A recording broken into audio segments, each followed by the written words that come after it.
Anthro Day. I'm Dr. Killmer. I'm Zinnia and I'm 5 years old. This is Zinnia. She is part of my pandemic reality these days. I'm a lecturer in anthropology at SDSU and also in Asian studies at SDSU and also in anthropology at USD. Hi, I'm Ramona Perez. I am a professor of anthropology and director of the Center for Latin American Studies here at San Diego State. I also chair the Institutional Review Board, and I am the chair of what is called the Aztec Identity Initiative.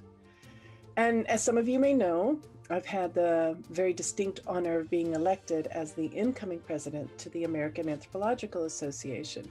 So I've been president-elect for a year. I'll have another year as president-elect, and then in 2022, I will step into, well, actually in November of this year, I will step into the role of president of our amazing American Anthropological Association.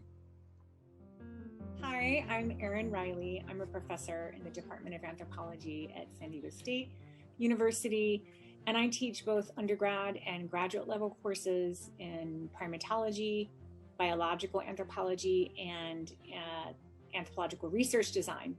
I'm Dr. Isaac Ullah. I am an archaeologist, specialty in computational methods in archaeology and geoarchaeology. So I'm Seth Mallios. I'm professor of anthropology. I also direct the South Coastal Information Center, which is the archaeological archive for San Diego and Imperial counties. And then I'm also the university history curator. So my name is Nicole Mathwich, and I'm an assistant professor in SDSU Anthropology. I teach a variety of courses, and I'm developing new courses. So I've taught 602, which is the graduate seminar, 302, which is Principles of Archaeology. I've also taught 349, Roots of Civilization. Currently, I'm teaching historical archaeology and North American archaeology. And last semester, I taught zooarchaeological methods, which is one of the new classes that I've introduced since coming to SDSU. So that kind of gets me into my area of expertise. I study dead animals. So I am a zooarchaeologist by training, and I study the archaeologies of colonialism. So I use animal remains from archaeological sites to understand how environments and people's resource usage changed as a result of contact in the colonial period in the southwestern US and northwestern Mexico.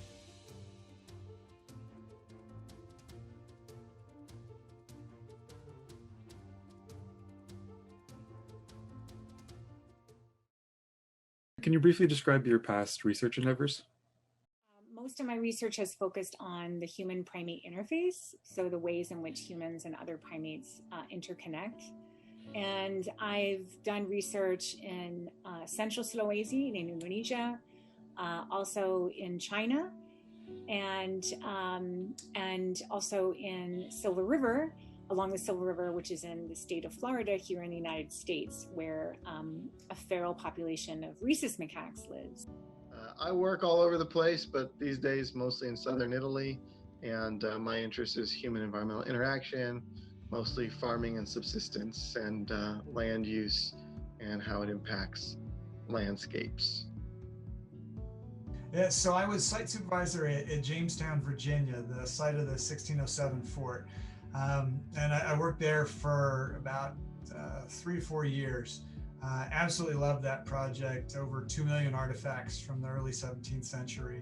I did my dissertation out there, looking at the early Spanish mission site, the fort site at Roanoke, and then the fort at Jamestown. And then I came out here 20 years ago and I started a bunch of new projects.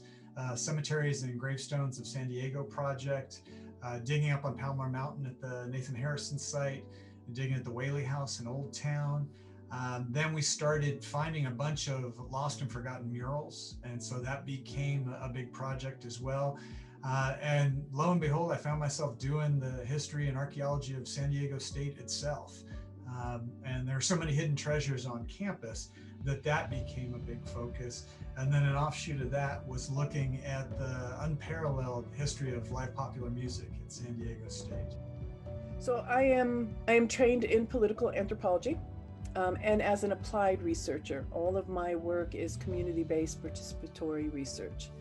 So my dissertation research was on women's empowerment through tourism, and that resulted in a refined focus on two key areas of my current research, which is lead poisoning and its health implications across generations. Lead isn't something that just kind of goes away in a single generation.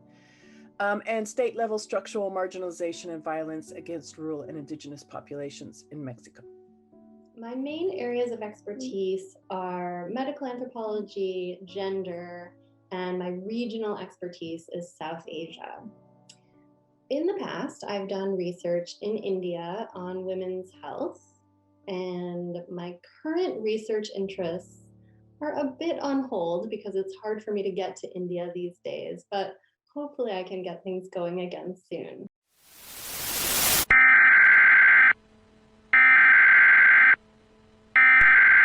We interrupt our program to bring you this important message. Mysterious pneumonia outbreak in Wuhan, China. A new type of coronavirus. The number of affected countries has tripled. The World Health Organization has just declared that this is a pandemic.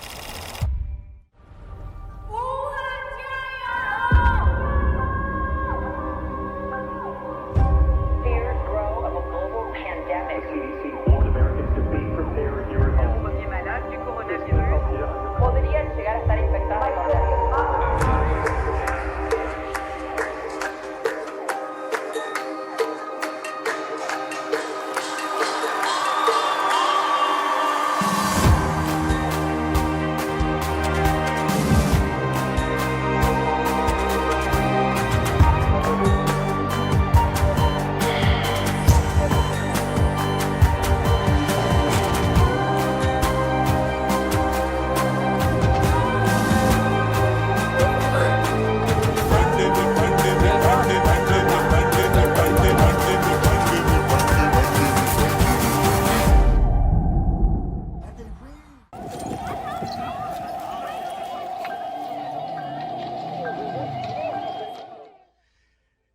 It's been a big hit.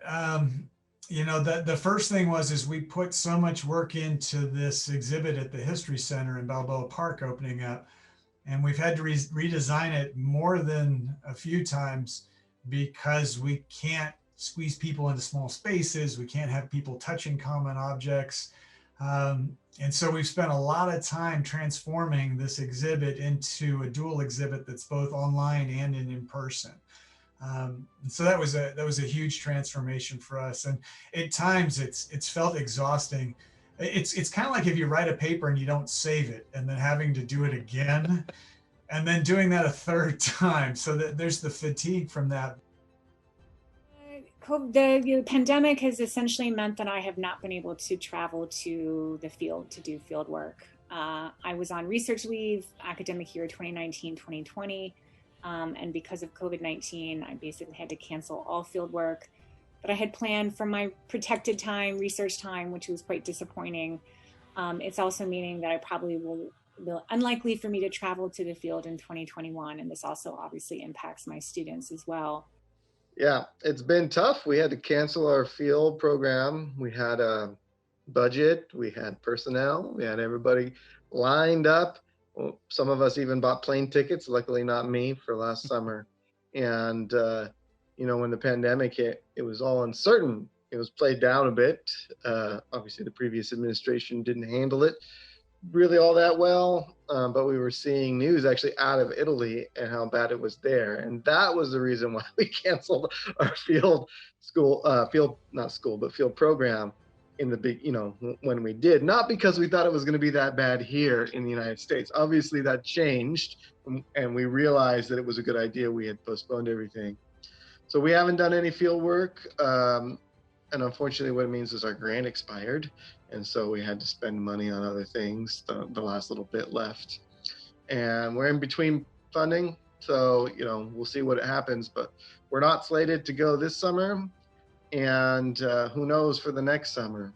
In terms of like reading, writing, lab research, that's all slowed down too, just because, you know, everything is kind of ground to a real slow pace. Having to work from home, raise a daughter, you know, and do all of that kind of stuff, and transition all my classes to online has been a challenge, to say the least about it. So, you know, a little bit of work has happened, but not nearly at the same pace that it typically, you know, in a quote unquote normal year would happen, for sure. It's been tough.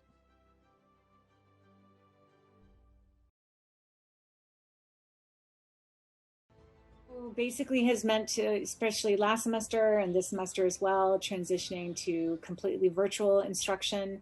And prior to this, I had no experience teaching online. I certainly have had, you know, had to have a few classes online just because of, you know, things that have come up before. But to basically, it meant converting all of my classes to a virtual instruction, which has been interesting and a lot of work to develop. And there's still a lot I can learn for sure. If you can believe it, and I can't believe I'm admitting this to you, but there was a point where I actually dressed up in one of those green suits to teach people how to dig, you know, like one of those video game suits with all the little balls, and they have me shovel shaving and laying out a square and troweling and screening. One of the strangest experiences I've ever been a part of, but trying to teach people how to dig when you can't be together has been a huge challenge. And even my big intro course, the Intro to Cultural 102, doing that online. I don't love online teaching. I love being in a room with people. I feed off of, you know, in-person inspiration, and staring at 100 little Zoom squares, you know, scrolling through the squares and trying to get people excited about anthropology. It was very difficult. And something that I can divulge is, usually when you're teaching, if you're teaching a subject you love, and if it's research you've done, people get into it. But when you're doing it online, looking at all those little squares of people who look miserable, it's really hard. And no one's doing it intentionally. Everybody looks awful on Zoom. And so that was a real challenge, just trying to reach people through Zoom. And then we all have so many Zoom meetings, everything from the design of the stadium to figuring out commencement, to department meetings, to History Center. And every single one of them, everyone's just trying their best.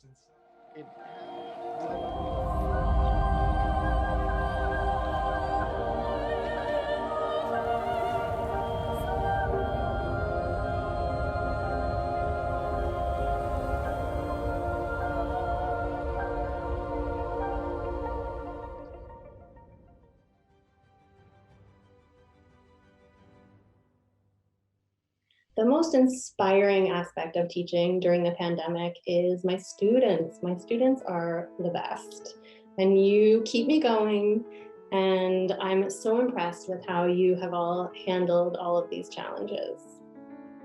So with that said, I want to thank you for honoring Anthro Day. I want to thank you for choosing anthropology as your major, your minor, or your graduate field of study. I want to thank you for believing in the discipline and for becoming an anthropologist.